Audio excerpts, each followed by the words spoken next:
ښه راغلاست. زه عزت الله سلیمي یم او اوس هم بشپړ خبرونه. د حزب اسلامي افغانستان محترم امیر تیره ورځ په آلمان کې د حزب اسلامي دفتر له مسؤل سره آنلاین ویډیویي لیدنه ترسره کړه. په دې لیدنه کې چې موخه یې له اوسني بحرانه د افغانستان ایستل په ګوته شوي، محترم حکمتیار ټینګار وکړ په کور دننه او بهر یوازینی لوری چې د اوسني بحران د پای ته رسولو لپاره مناسبه طرحه او حل لاره لري حزب اسلامي افغانستان دی.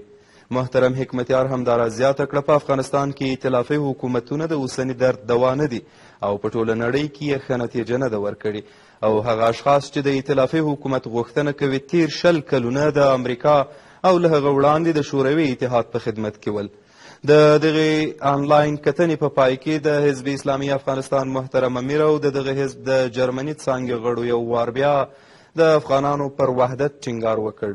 د یادونې وړ ده چې حزب اسلامي افغانستان د هیواد په ګوټ ګوټ کې پراخ نفوذ لري او د افغانستان یو ټول شموله ګوند دی چې د نړۍ په ډیرو هیوادونو کې فعالې استازولۍ او منظم فعالیت لري.